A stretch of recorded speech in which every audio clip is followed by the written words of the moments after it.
প্রতিদিন ভোর হয় সূর্যোদয়ে, আর এত সুন্দর সকালবেলা সূর্য দেখলে কার না ভালো লাগে। আমার তো ভীষণ ভীষণ ভালো লাগে।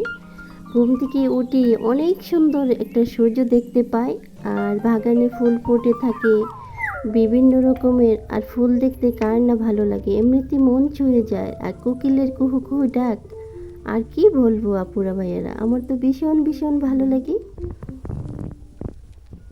আসসালামু আলাইকুম এভরিওয়ান, আমি শারমিন জুমা আছি ব্রাহ্মণবাড়িয়া থেকে তোমাদের সাথে, আমার মিষ্টি আপু ভাইয়াদের সাথে। ঘুম থেকে ওঠার পরে শুরু হয়ে যায় নাস্তার কাজ, তাই নাস্তার জন্য চলে আসলাম। মানে সর্বপ্রথমে আমি চা বানাচ্ছি।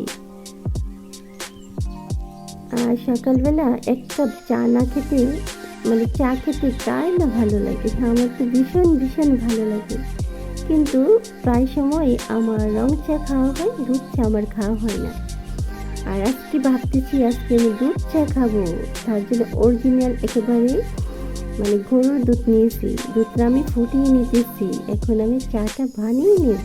আপনারা আমার সাথে থাকুন, দেখতে থাকুন আমার পুরো ভিডিওটা, আমার মিষ্টি আপু এবং ভাইয়ারা। যেহেতু এই চ্যানেলটা আমার ব্লগ ভিডিও, তাই ব্লগ দেওয়ার চেষ্টা করি, কারণ ইদানিং এখন এতটাই প্যারার মধ্যে আছি, আমি ভিডিও বানাতে পারি না।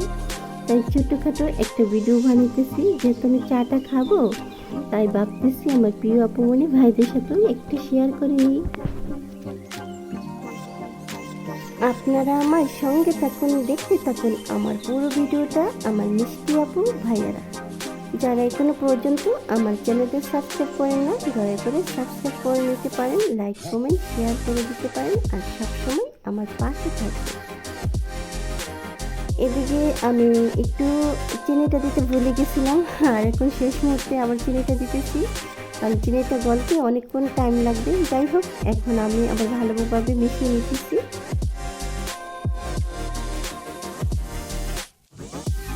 মিশানোর পরে আমি আবার ঢাকনাতে রেখে দিয়েছি, যাতে ভালোভাবে ফুটিয়ে ওঠে।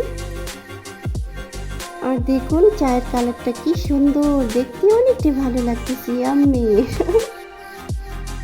তৈরি হয়ে গেছে আমার এক কাপ মজাদার পারফেক্ট একদম কালারফুল চা। কে কে খাবেন চলে আসেন আমার মিষ্টি আপু এবং ভাইয়ারা।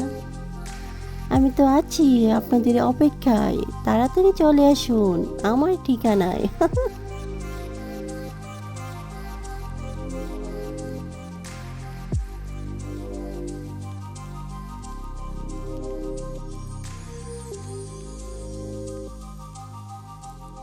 এখন বাহিরের ভিউ দেখবো আর এক কাপ চা খাবো। কি যে আনন্দ, কি যে ভালো লাগতেছে। কার কার ভালো লাগে বাহিরের ভিউ দেখা আর এক কাপ চা খাওয়া? আমার তো ভীষণ ভালো লাগে। দেখতে দেখতে একদম ভিডিওর শেষ প্রান্তে চলে এসেছি। আপনারা সবাই ভালো থাকবেন, সুস্থ থাকবেন, সেই কামনায় আজকের মতো বিদায় নিচ্ছি। আল্লাহ হাফিজ, আসসালামু আলাইকুম।